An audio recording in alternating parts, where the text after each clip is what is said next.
Hello, I'm Marcel Neville. Time now for Sunday House Call. And I'm Marc. Sean, as always, welcome. Joining us, Dr. David Samadi is chairman and professor of urology at Lenox Hill Hospital and chief of robotic surgery there. And Dr. Marc Siegel, professor of medicine at NYU's Langone Medical Center, also author of The Inner Pulse, Unlocking the Secret Code of Sickness and Health. Good to see you both, doctors. Great to see you. Doctors, all right, for the next 30 minutes, we're going to keep everybody healthy, and we begin, though, with a brand new initiative to prevent kidney disease. But first, Dr. Samadi, what is kidney disease? How prevalent is it? And how do I know if I have it? Well, about 1.7 million people die from this disease, so it's a serious problem.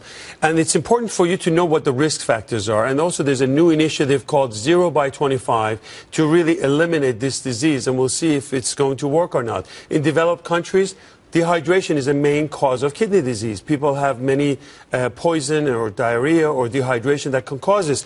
In this country, we have an epidemic of diabetes. That's a major risk factor for kidney disease. That's when your kidneys are not functioning well. You're not able to eliminate all the waste, so you end up having a lot of fluid retention and heart disease, etc. But diabetes is a major risk factor. High blood pressure. We know that obese patients have higher risk of kidney disease, and smoking. African Americans have threefold increase in risk of having kidney disease. So this is a Why real is that? serious Is it because problem. of the hypertension, the diabetes? Yes, it certainly could be, but race just plays a role. It could be genetics or family history, but also all the things that you mentioned. And diet, if you're on processed meat, high salt and high sugar. Oh, wow. So when a patient comes to my office, you would say, how would you know? With a simple urine test. So usually when I see a patient, they would come in and they give a urine specimen, a simple 5-minute test. And Arthel, who is now a new urologist, is going to take the sample and using this strip, and by just dipping it in the urine, you can open this. There's no urine there. You're safe. Yeah. And you basically dip it in. Now, do I do this at home? You can do this at home. That's a good one. And a lot of patients can try this. You basically put in and you get enough urine. And then what you do is, Arthel, you put it against what the information is. What is this called, this thing? This is just a strip. This is for urinalysis. You go to the store and buy it? Yes, you can buy this. And what you do is you find out if there's any protein in urine, which is the first sign of kidney disease. You'll find out if there's any sugar in urine, blood in urine. So with a simple test, I can diagnose urinary tract infection and kidney disease. And of course, we've talked about diabetes, and you ask about hemoglobin A1C. And I want people to at least get twice a year. Hemoglobin A1C will determine whether you have pre-diabetes or you're headed the wrong way. Dr. Siegel, do you go to your doctor and say, I want a hemoglobin C1, whatever Hemoglobin it is, A1C. A1C test? I mean, what do you tell your doctor, and how do you know? Well, any good internist or family doctor is going to be checking a hemoglobin A1C to make sure on everybody once a year to make sure that you don't have diabetes. And if they get, when you leave your urine at the doctor, do they automatically test you for kidney disease as part of the protocol? Because they're looking, absolutely, just what he just talked about. They're looking for protein in blood. If you have what's called a clean sediment and you don't have any of this protein or blood or cells in your urine, that's a pretty good sign you're in good shape. We also check it in your blood. I check that every time I'm checking regular electrolytes. I look to see if your kidney is working properly. I got to tell you how important a kidney is. It not only filters your waste, it also helps you make red blood cells in your body. It also is involved with vitamin D, which is the most important vitamin we have in the body. So it filters out your sodium, your potassium, your phosphate, all of your electrolytes, plus the waste you're making comes out in form of urea. David made a really good point. In terms of preventing kidney disease, the most important thing I do is keep my patients hydrated. If you're a man, you should be drinking close to 3 liters a day. A woman, more than 2 liters a day. Again, it depends on the patient. People have to be hydrated.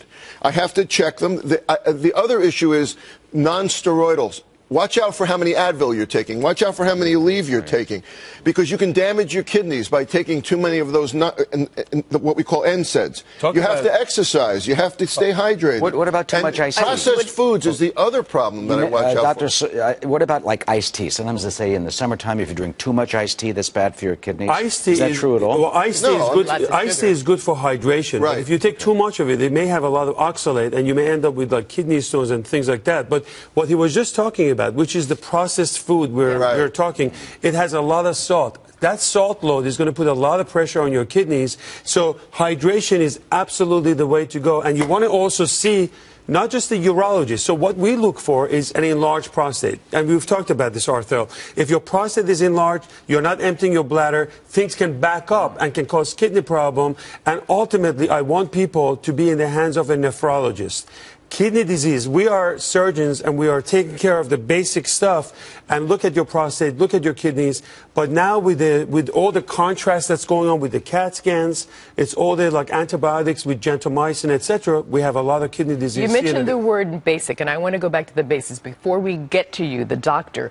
People at home, we should not have, the urine should be clear, correct? And what if you just think you have a urinary tract infection? Well, why would I go to the doctor? Why would I suspect that I have kidney disease? Because when you treat your urinary tract infection, it won't hit your kidneys with a simple antibiotics. From this, you can find out if you have urinary tract infection. Then we send it for culture to find out, and we'll talk about catheters soon.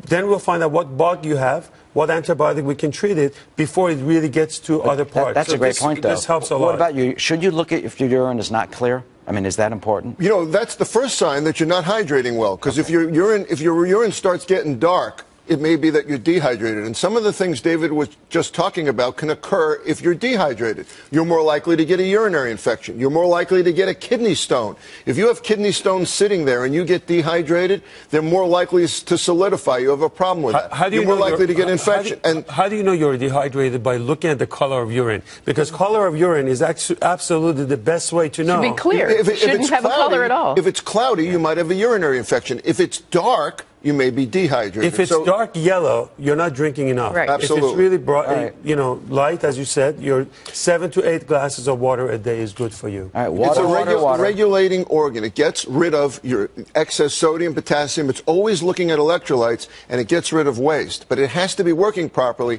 For it to be working properly, you have to drink enough water. All right, watch the salt, drink a lot of water.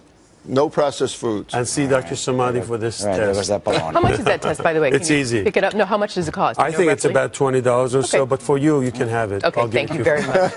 Appreciate that.